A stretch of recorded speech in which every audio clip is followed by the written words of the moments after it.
Good morning students. आज की class में मैं नॉमिनेटिव केस और ऑब्जेक्टिव केस जो पर्सनल प्रोनाउंस के रहते हैं इनका किसी भी सेंटेंस में यूज किस तरह से करते हैं इसके बारे में आपको बताएंगे। प्रोनाउन के बारे में आपने ये सुना था कि प्रोनाउन वो वर्ड्स रहते हैं जो किसी नाउन के स्थान पर प्रयुक्त होकर नाउन का पूरा रोल कर लेते हैं, उन्हें प्रोनाउन बोला जाता है। प्रोनाउन का एक काइंड पर्सनल प्रोनाउन रहता है। पर्सनल प्रोनाउन के 3 पर्सन्स रहते हैं। उन पर्सन्स में फर्स्ट पर्सन, सेकंड पर्सन और थर्ड पर्सन आता है। फर्स्ट पर्सन में आई और वी आता है, सेकंड पर्सन में यू आता है और थर्ड पर्सन में ही, सी, इट और दे आता है। इसकी चर्चा मैं आपसे प्रीवियस क्लास में कर चुका था।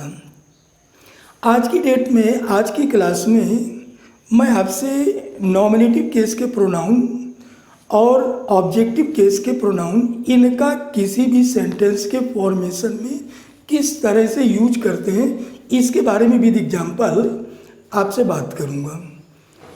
नॉमिनेटिव केस में जो भी प्रोनाउंस रहते हैं इन प्रोनाउंस का किसी भी सेंटेंस में सब्जेक्ट के रूप में यूज करते हैं। जैसे एक एग्जाम्पल देकर आपसे बात करूंगा।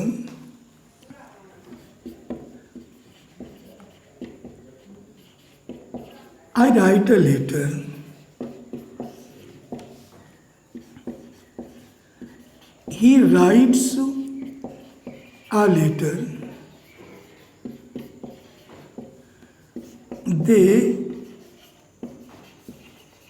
Right a letter. यहाँ पर मैं ये देख रहा हूँ कि कुछ एग्जाम्पल्स मैंने आपको लिख करके दिखाए। यहाँ पर आई, ही, दे ये तीनों के तीनों ये नॉमिनेटिव केस के प्रोनाउंस हैं। तो नॉमिनेटिव केस का जो भी प्रोनाउंस रहता है उसका किसी भी सेंटेंस में सब्जेक्ट के रूप में यूज करने के लिए किया जाता है।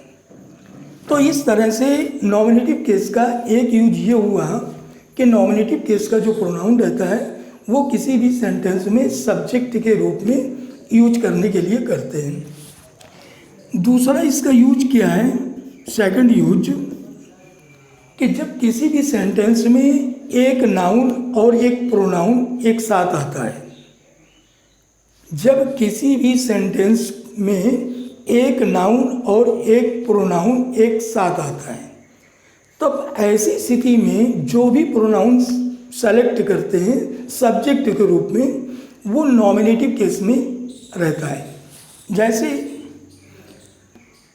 जैसे Rahul and I. Rahul and I went to Kanpur. तो यहाँ पर मैं आपसे ये बात करना चाहूँगा कि जब किसी भी सेंटेंस के ट्रांसलेट में एक नाउन और एक प्रोनाउन एक साथ आता है तो जो भी प्रोनाउन सेलेक्ट करते हैं वो प्रोनाउन उस नाउन के साथ नॉमिनेटिव केस में रहता है। तो इस तरह से राहुल एंड आई, यहाँ पर राहुल एक नाउन है, आई एक प्रोनाउन है और ये किस केस से बिलोंग करता है, ये नॉमिनेटिव केस से बिलोंग करता है। तो जब किसी भी सेंटेंस के ट्रांसलेट में नाउन और प्रोनाउन एक साथ आता है तो जो भी प्रोनाउन सेलेक्ट करेंगे वो प्रोनाउन नॉमिनेटिव केस में से रखा जाता है। इस तरह से मतलब किसी भी सेंटेंस के करेक्शन में इस तरह की प्रॉब्लम अगर दे देता है तो मुझे ये पता है कि नाउन के साथ जो भी प्रोनाउन प्रयोग करेंगे तो वो प्रोनाउन नॉमिनेटिव केस में रखा जाता है। थर्ड इसका यूज क्या है, जब किसी भी सेंटेंस में तीनों पर्सन के यानी फर्स्ट पर्सन, सेकंड पर्सन और थर्ड पर्सन तीनों पर्सन के प्रोनाउन एक साथ आते हैं। ऐसी स्थिति में अगर मैं इसके गुड सेंस में यूज करता हूँ, गुड सेंस में यूज करता हूँ तो इन तीनों पर्सन्स के प्रोनाउंस का रखने का जो ऑर्डर रहता है वो 231, what does 231 mean? 231 means 2 denote करता है सेकंड पर्सन को, 3 डिनोट करता है थर्ड पर्सन को, वहीं पर 1 डिनोट करता है फर्स्ट पर्सन को। अगर किसी भी सेंटेंस में अगर तीनों पर्सन के प्रोनाउन एक साथ आते हैं तो उनको 2, 3, 1 का क्रम में रखकर इसमें सब्जेक्ट की जगह प्लेस करते हैं। लेकिन ये 2, 3, 1 का क्रम कब होता है? जब उस सेंटेंस से एक गुड सेंस का सेंस मिलता है। Like you, he and I went to Kolkata. तो यहाँ पर मैं ये देख रहा हूँ, यू सेकंड पर्सन को रिलेट करता है, ही थर्ड पर्सन को रिलेट करता है, आई फर्स्ट पर्सन को करता है। अगर इस तरह के तीनों पर्सन के प्रोनाउन किसी भी सेंटेंस में एक साथ दे दिए जाते हैं और सब्जेक्ट के तरह से वो रोल करते हैं, तो किसी भी सेंटेंस के फॉर्मेशन में इनका जो ऑर्डर रहता है वो ऑर्डर 2, 3, 1 का रहता है। तो इस तरह से मैं किसी भी तीनों पर्सन के प्रोनाउन जब एक साथ दे दिए जाते हैं तो उनको इस क्रम में रखकर सेंटेंस को फॉर्म कर लेते हैं। इसी प्रकार यदि किसी भी सेंटेंस के ट्रांसलेट में 2 पर्सन के प्रोनाउंस एक साथ आते हैं तो ऐसी स्थिति में गुड सेंस के लिए जब किसी भी, देखिए लिखकर इसको बता दे रहे हैं, जब किसी भी सेंटेंस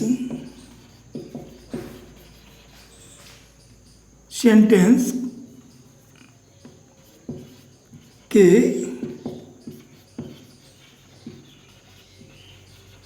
ट्रांसलेट में 2 पर्सन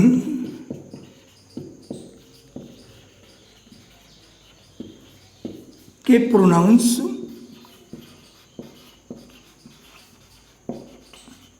एक साथ आते हैं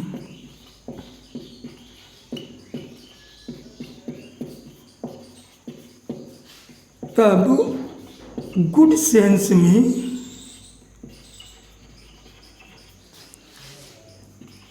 इनका ऑर्डर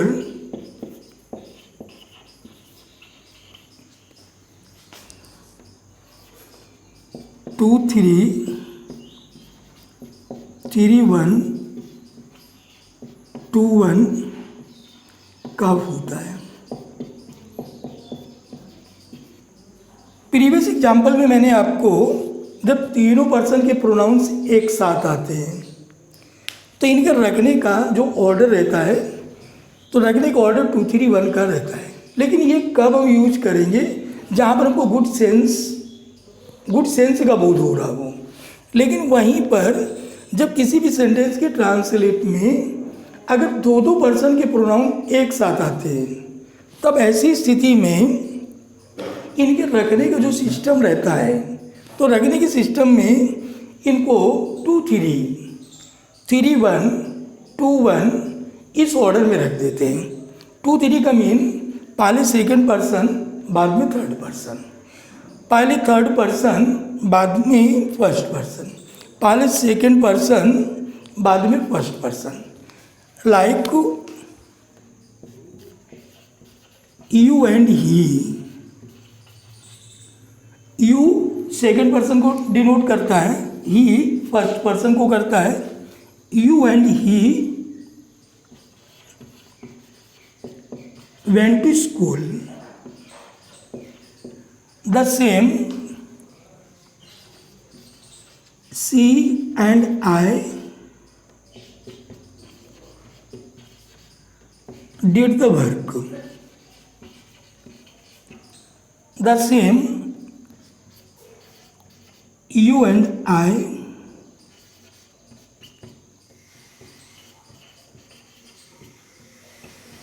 went to school. तो यहाँ पर हमको ये सीखने को मिलता है कि जब किसी भी सेंटेंस के फॉर्मेशन में दो दो प्रोनाउंस एक साथ आते हैं तो इनका रखने का जो ऑर्डर होता है तो गुड सेंस के अर्थ में 2 3 3 1 और 2 1 के क्रम में रख देते हैं। लाइक एग्जाम्पल, द सेम किसी भी सेंटेंस में तीनों पर्सन के प्रोनाउन एक साथ आते हैं और उस सेंटेंस में सब्जेक्ट का रोल करते हैं और उनसे एक बैड सेंस का भाव व्यक्त होता है। ऐसी स्थिति में उनके रखने का जो ऑर्डर रहता है वो 1 2 3 का रहता है। 1 2 3 तीनों पर्सन के जब प्रोनाउन एक साथ आते हैं और किसी भी सेंटेंस के यूज में सब्जेक्ट का रोल करते हैं और उससे एक बैड सेंस का भाव व्यक्त होता है। Like I, you and he. I, you and he are culprits. अगर किसी सेंटेंस के फॉर्मेशन में अगर इस तरह के तीनों प्रोनाउन एक साथ आते हैं तो उनके यूज में उनका रखने का जो क्रम रहता है वो 1 2 3 का रहता है। द सेम किसी भी सेंटेंस के फॉर्मेशन में उस सेंटेंस के भाव से ये व्यक्त होता है कि वो बैड सेंस के लिए यूज किया जा रहा है और दो दो पर्सन के प्रोनाउन एक साथ चलते हैं। ऐसी स्थिति में उनके प्लेसिंग में जो सब्जेक्ट की जगह यूज करेंगे उनका रखने का जो क्रम रहता है वो 1 2 1 3 और 2 3।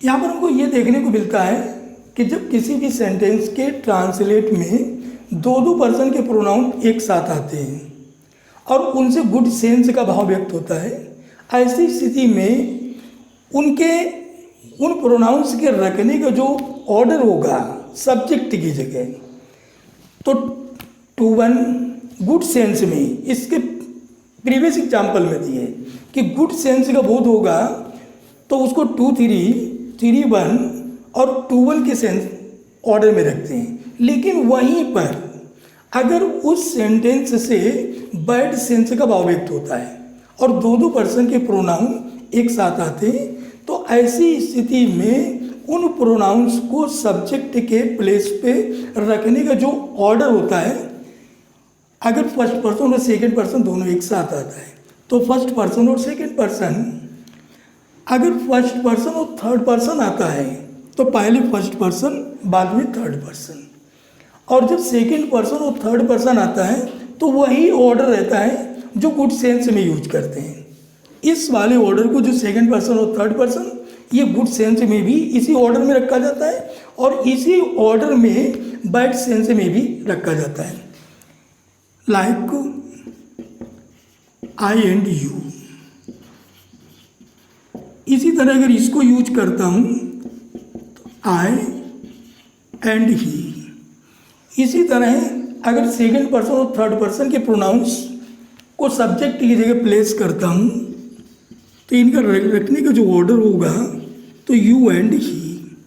तो ये जो भी प्रोनाउन, ये नॉमिनेटिव केस के प्रोनाउन है।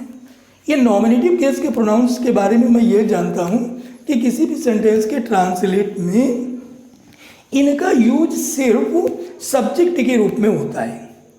तो सब्जेक्ट के तौर पर जब दो दो पर्सन के प्रोनाउन एक साथ आते हैं और अगर फर्स्ट पर्सन और सेकंड पर्सन का रहता है तो पहले फर्स्ट पर्सन बाद में सेकंड पर्सन, जब फर्स्ट पर्सन और थर्ड पर्सन का रहता है तो पहले फर्स्ट पर्सन बाद में थर्ड पर्सन, और जब सेकंड पर्सन और थर्ड पर्सन का रहता है तो पहले सेकंड पर्सन और बाद में थर्ड पर्सन।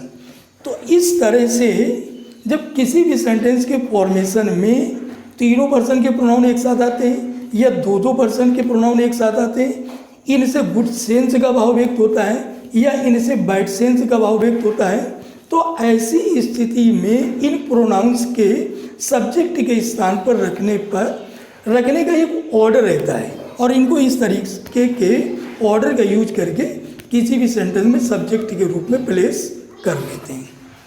नेक्स्ट आप देखेंगे किसी भी सेंटेंस में, यानी इट का प्रयोग जो रहता है, इट का प्रयोग किसी सेंटेंस में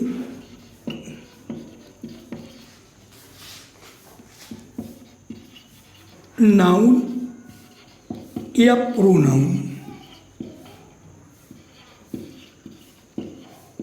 को इम्फासिस करने के लिए होता है। इम्फासिस करने के लिए होता है।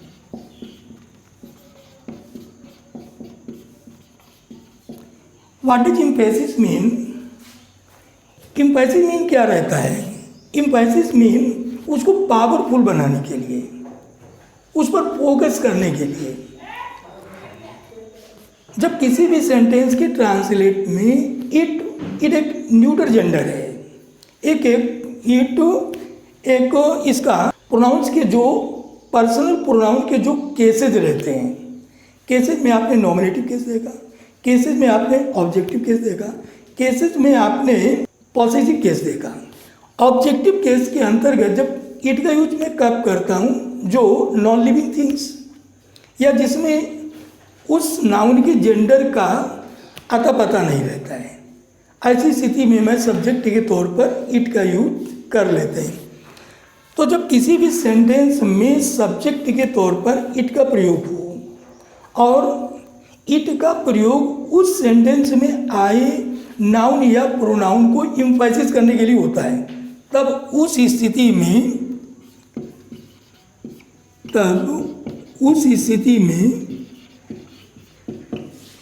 इनके साथ यूज होने वाला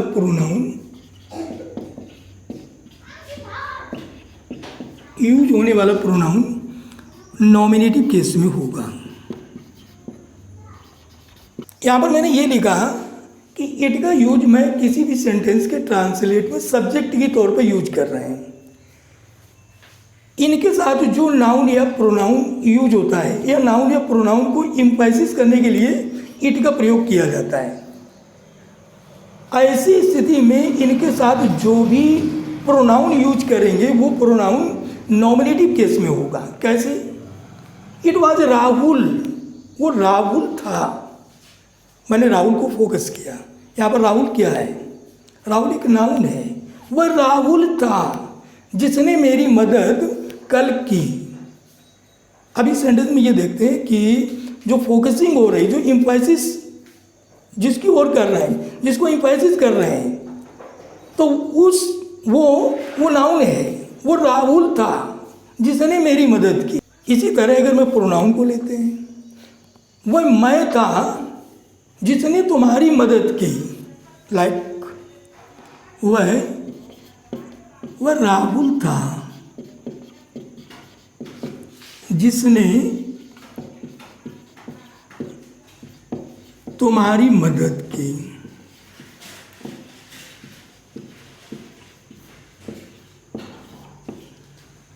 यहाँ पर राहुल यानी फोकसिंग जो है, जो इम्फेसिस किया जा रहा है, ये राहुल को किया जा रहा है, राहुल को जोर दिया जा रहा है। ऐसे सेंटेंस में सब्जेक्ट के तौर पर इट का यूज उस नाउन या प्रोनाउन को इम्फेसिस करने के लिए सब्जेक्ट के रूप में इट का यूज कर लेते हैं। तो इसको मैं ट्रांसलेट किस तरह करूँगा? It was Rahul. अब इसको जो मैं स्पीकिंग में यूज करता हूँ तो फोकसिंग जो होगी वो फोकसिंग राहुल पर होगी। It was Rahul who helped you. वो राहुल था जिसने तुम्हारी मदद की। इसी प्रकार अगर मैं किसी प्रोनाउन को यूज करता हूँ, वह मैं था जिसने तुम्हारी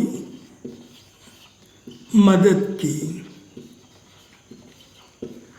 अब यहाँ पर मैं ये देखता हूँ, अगर मैं सब्जेक्ट के तौर पर इट का यूज करता हूँ, बेसिकली इट का यूज जब सब्जेक्ट के रूप में इस तरह से होता है तो इनके बाद जो भी प्रोनाउन या जो भी नाउन आता है उसको एम्फसाइज करने के लिए इस इट का यूज किया जाता है, और वो प्रोनाउन नॉमिनेटिव केस में होगा। Like it was I who helped you. तो जब इस लाइन का मीन क्या हुआ कि जब किसी भी सेंटेंस में इट का प्रयोग सब्जेक्ट के तौर पर होता है और इनके साथ तो जो भी नाउन या प्रोनाउन को लेते हैं तो उन नाउन या प्रोनाउन को एम्फसाइज करने के लिए यूज किया जाता है। तो जो भी प्रोनाउन सेलेक्ट करेंगे वो प्रोनाउन नॉमिनेटिव केस में रखा है। इसी प्रकार जो बी वर्ब्स रहते हैं, B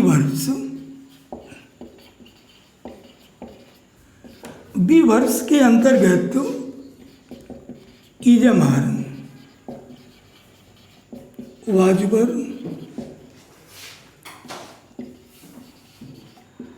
has been, have been. Be verbs के अंतर्गत ये हेल्पिंग वर्ब्स आते हैं। Be verbs is am are, was were, has been, have been के पहले इट का प्रयोग सब्जेक्ट के रूप में हो, यानी नॉमिनेटिव केस का हो। Be verb is am are, was were, has been, have been के पहले इट का प्रयोग सब्जेक्ट के रूप में हो, तब बी वर्ब्स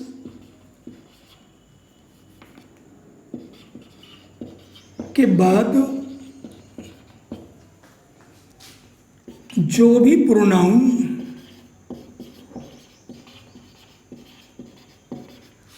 यूज करेंगे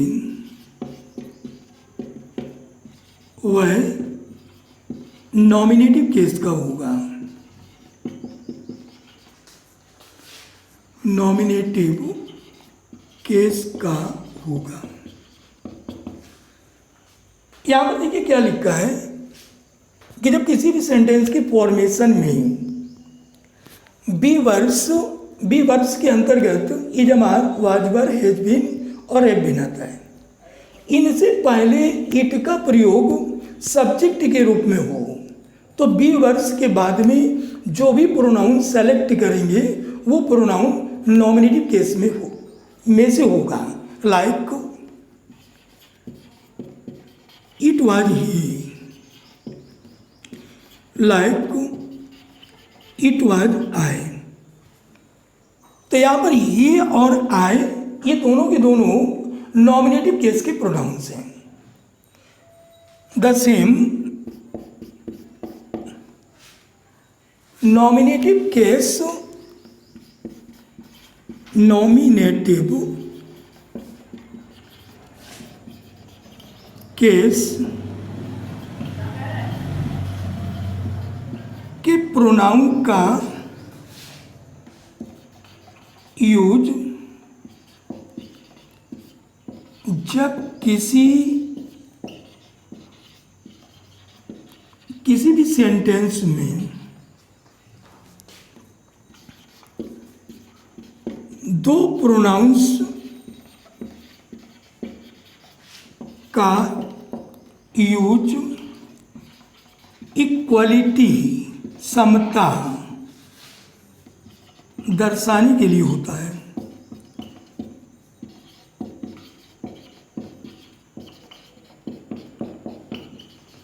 तब आइज का प्रयोग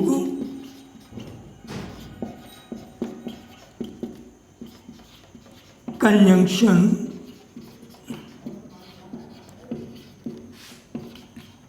के रूप में होता है और इसके बाद प्रयुक्त प्रोनाउन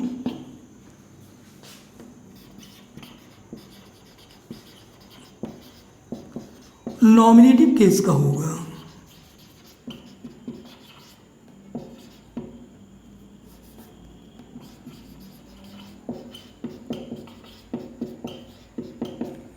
क्या मैं आपसे ये कहना चाहूँगा, जब दो प्रोनाउंस के बीच इक्वलिटी शो करानी रहती है, जहाँ पर दो प्रोनाउंस के बीच इक्वलिटी शो करानी रहती है, इस कंडीशन में जो एज का यूज रहता है तो एक कंजंक्शन के रूप में होता है। एज के बाद जो भी प्रोनाउन प्रयुक्त होगा वो नॉमिनेटिव केस का होगा। Like he was as beautiful as I. What does it mean? There were two sentences. वह ब्यूटीफुल था, मैं ब्यूटीफुल था। He was beautiful, I was beautiful. These two are combined. जब इनको मैं इस तरीके से कंबाइन कर देते हैं तो कंबाइंड की स्थिति में हमको एक न्यू सेंटेंस देगा, और इस न्यू सेंटेंस में जो ये एज के बाद जो भी प्रोनाउन प्रयोग करेंगे वो प्रोनाउन हमारा नॉमिनेटिव केस में से होता है। ही वॉज एज ब्यूटीफुल, वह इतना सुंदर था जितना मैं। इसका मीन क्या था कि वह भी सुंदर था और मैं भी सुंदर था। The same he was as smart as I. यहाँ पर मैं देख रहा हूँ कि स्मार्ट, इनके बीच जो इक्वलिटी का कंपैरिजन हो रहा है। तो जहाँ पर इक्वलिटी हमको शो करना रहता है, इस कंडीशन में कंजंक्शन के तौर पर एज का यूज करता हूँ, और एज के बाद जो भी प्रोनाउन सेलेक्ट करेंगे वो नॉमिनेटिव केस में से होगा। यहाँ पर मैंने आपको सिर्फ नॉमिनेटिव केस के यूज बता रहे हैं कि नॉमिनेटिव केस के प्रोनाउंस का यूज में किन किन स्थितियों में करते हैं।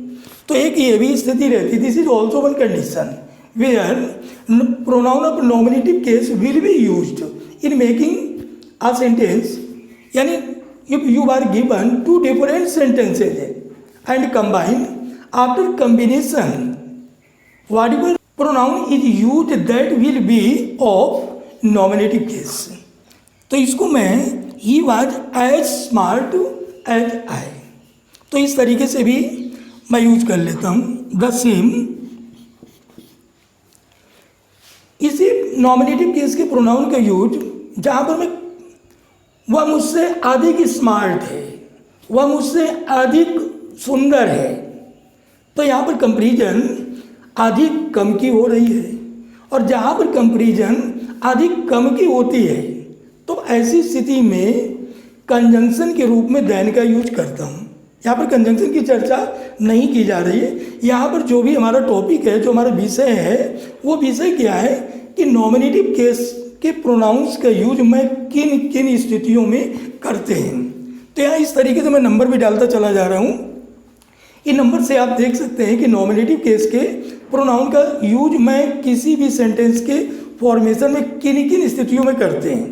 तो यहाँ पर ये देखा कि जब किन्हीं दो प्रोनाउंस के बीच इक्वलिटी दर्शानी रहती है, तो इक्वलिटी की स्थिति में कंजंक्शन के तौर पर एज का यूज करता हूँ, और एज के बाद में जो भी प्रोनाउन सेलेक्ट करेंगे वो नॉमिनेटिव केस में से होता है। इक्वलिटी में भी नॉमिनेटिव केस यूज करता हूँ, और जहाँ पर थोड़ा उनमें कम ज़्यादा इस तरह का कोई भी कंपेयर हो रहा है, कोई भी कंपैरिजन कर रहे हैं, तो उस कंपैरिजन की स्थिति में जो भी प्रोनाउन यूज करेंगे वो भी नॉमिनेटिव केस का होगा। लेकिन अंतर क्या रहता है कि उनमें कंजंक्शन देन का यूज करता हूँ। लाइक वह मुझसे अधिक चालाक था। यहाँ पर मैं देख रहा हूँ कि चालाकी में दोनों में कंपैरिजन किया जाता है, एक कम चालाक एक अधिक चालाक, और जहाँ पर एक कम एक अधिक, ऐसी स्थिति में कंपैरेटिव डिग्री के एडजेक्टिव्स का यूज करता हूँ। यहाँ पर चालाक क्या है, चालाक एक एडजेक्टिव है। आप टॉपिक एडजेक्टिव नहीं पढ़ रहे हैं, एडजेक्टिव आप जब पढ़ेंगे, जब इसका एक टॉपिक आएगा। यहाँ पर मैं सिर्फ नॉमिनेटिव केस के बारे में बता रहा हूँ कि नॉमिनेटिव केस के प्रोनाउन का यूज मैं किन किन स्थितियों में करते हैं। तो यहाँ पर जहाँ पर दो प्रोनाउंस के बीच इक्वलिटी दर्शाना रहता है, तो इक्वलिटी दर्शाने की स्थिति में जो भी प्रोनाउन, जो भी कंजंक्शन यूज करता हूँ वो कंजंक्शन तौर पे एज लेता हूँ, और इसके बाद में जो भी प्रोनाउन यूज करता हूँ वो नॉमिनेटिव केस में से होगा। और जहाँ पर कंपैरिजन कम या अधिक का रहता है, कंपेयर व्यक्त करता है, तो उस स्थिति में जो भी प्रोनाउन यूज करता हूँ तो वो भी नॉमिनेटिव केस में होगा।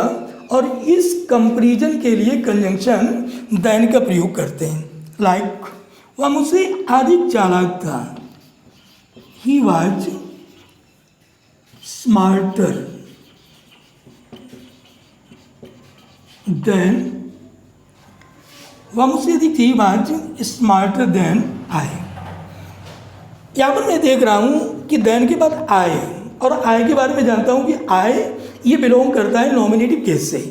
यहाँ पर भी मैं देख रहा हूँ कि आई बिलोंग करता है नॉमिनेटिव केस से।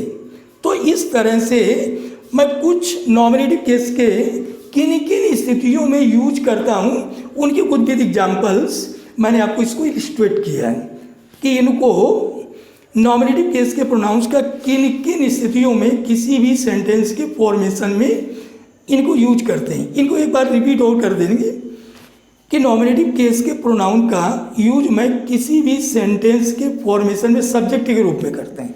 वन सेकंड वन क्या है कि जब किसी भी सेंटेंस के फॉर्मेशन में एक नाउन और एक प्रोनाउन आता है, तो उस स्थिति में नाउन के साथ जो प्रोनाउन सब्जेक्ट के रूप में लेते हैं तो वह प्रोनाउन नॉमिनेटिव केस में से रहता है।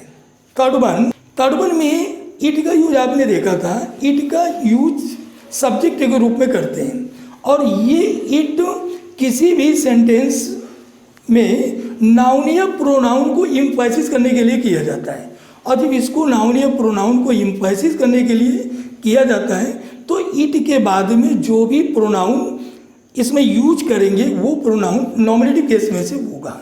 लाइक इट वाज ही, यहाँ पर ही क्या है, यहाँ पर ही एक नॉमिनेटिव केस का प्रोनाउन है, और इसी ही को इम्फेसिस करने के लिए it was he who invited me to dinner, तो यहाँ पर ही एक नॉमिनेटिव केस का प्रोनाउन है। फोर्थ पॉइंट क्या है कि जब किसी भी सेंटेंस में be words is am was पर हैज बीन हैव बीन, अगर ये बी वर्ड्स आती हैं और इनसे पहले कोई प्रोनाउन इट का यूज रहता है सब्जेक्ट के रूप में, तो बी वर्ब्स के बाद में जो भी प्रोनाउन यूज करेंगे वो प्रोनाउन नॉमिनेटिव केस में से होगा। इसी प्रकार जब किसी दो नॉमिनेटिव केस के प्रोनाउंस का आपस में इक्वलिटी दर्शाने के लिए यूज करते हैं तो कंजंक्शन के तौर पर एज का यूज करता हूँ, और एज के बाद जो भी प्रोनाउन यूज करेंगे वो भी नॉमिनेटिव केस में होगा। Like he was as old as you, यहाँ पर एज के बाद मैंने यू का यूज किया। यू सिंगुलर और प्लूरल दोनों स्थितियों में एक जैसा रहता है, तो यहाँ सब्जेक्ट के रूप में यूज कर लेते हैं। यू को ऑब्जेक्ट के रूप में भी उसी फॉर्म में बना रहता है। जैसे आपने हीज देखा कि हीज एक पॉसेसिव एडजेक्टिव है, इसी प्रकार हीज एक पॉसेसिव प्रोनाउन भी है, लेकिन इनकी स्पेलिंग सेम है, इनकी स्पेलिंग्स में कोई डिफरेंस नहीं।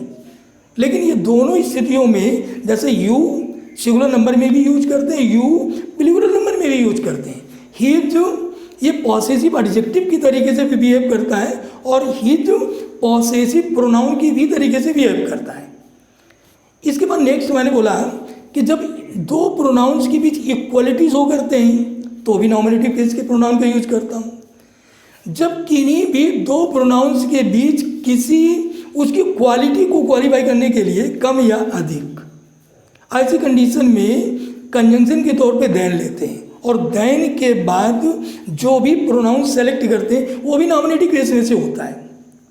इसके बाद एक पॉइंट मैंने और आपको बताया कि जब सब्जेक्ट के रूप में किसी भी सेंटेंस की फॉर्मेशन में अगर ये तीनों पर्सन के प्रोनाउंस एक साथ आते हैं, तो जब तीनों पर्सन के प्रोनाउंस एक साथ आते हैं और गुड सेंस के लिए यूज किए जाते हैं, तो उन प्रोनाउंस के रखने का जो ऑर्डर होता है वो 2, 3, 1 का रहता है। इसमें 2 सेकंड पर्सन को रिलेट करता है, 3 थर्ड पर्सन को करता है और 1 फर्स्ट पर्सन को करता है। तो किसी भी सेंटेंस के ट्रांसलेट में गुड सेंस के अर्थ में 2, 3, 1 के क्रम में इन प्रोनाउंस को प्लेस करता हूँ। वहीं पर जब तीनों पर्सन के प्रोनाउन एक साथ आते हैं और उनको सब्जेक्ट के रूप में यूज करते हैं, लेकिन उनसे एक बैड सेंस का भाव व्यक्त होता है, तो उस कंडीशन में इन तीनों प्रोनाउंस का रखने का जो ऑर्डर होगा वो 1, 2, 3 का होता है। इसी प्रकार जब 2 पर्सन के प्रोनाउन एक साथ लेते हैं तो 2 पर्सन के प्रोनाउन में गुड सेंस के लिए इनका जो रखने का ऑर्डर रहता है, तो 3, 1, 2, 1 और 2, 3 ये ऑर्डर कब यूज करते हैं? जब हम इनको सब्जेक्ट के रूप में उस सेंटेंस के लिए जिससे एक गुड सेंस का भाव व्यक्त होता है, तब उनको मैं इस क्रम में रख देते हैं। द सेम जब 2 पर्सन के प्रोनाउन एक साथ आते हैं लेकिन उनसे एक बैड सेंस का भाव व्यक्त होता है, तो उनके रखने का क्रम ठीक इसका इन्वर्स होता है, लेकिन इसमें 2, 3 गुड सेंस में भी और 2, 3 बैड सेंस में भी। और जब तीनों पर्सन का बैड सेंस के लिए यूज करता हूँ तो उनके रखने का जो ऑर्डर होगा वो 1, 2, 3 इस तरह से मैंने आपको नॉमिनेटिव केस के जो भी प्रोनाउंस रहते हैं उनका किसी भी सेंटेंस के फॉर्मेशन में किस किस स्थिति से किस किस तरह से इनको सब्जेक्ट के रूप में यूज कर लेते हैं। यहाँ पर आपने देन वाला देखा था, तो देन के बाद देन का मीन कंजंक्शन, और कंजंक्शन काम क्या करता है? कंजंक्शन 2 सेंटेंसेस को ज्वाइन कराने का काम करता है। तो देन के बाद अगर आई लगाते हैं, देन के बाद अगर यू लगाते हैं, ये तो हमारे नॉमिनेटिव केस के प्रोनाउंस को रिलेट करते हैं। तो नॉमिनेटिव केस जहाँ से स्टार्ट होगा वो दूसरा सेंटेंस होगा, लेकिन उसके बाद में हेल्पिंग वर्ब वगैरह ये भी ले लेते हैं, लेकिन इसको डायरेक्टली मैंने लिख दिया कि he was smarter than I, और इसके बाद में एम, तो एम भी यूज या आई वाज ये भी यूज होना चाहिए था। तो इस तरह से नॉमिनेटिव केस के डिफरेंट यूजेज आपने देखे कि नॉमिनेटिव केस के प्रोनाउन का यूज मैं किसी भी सेंटेंस के फॉर्मेशन में किस किस तरह से करते हैं। यहाँ पर आपने नॉमिनेटिव केस के प्रोनाउंस का किन किन स्थितियों में यूज करते हैं ये देखा। अब मैं इसके ऑब्जेक्टिव केस के प्रोनाउंस का यूज में किन किन स्थितियों में करेंगे ये आप हमारे नेक्स्ट क्लास में देखिएगा। ओके।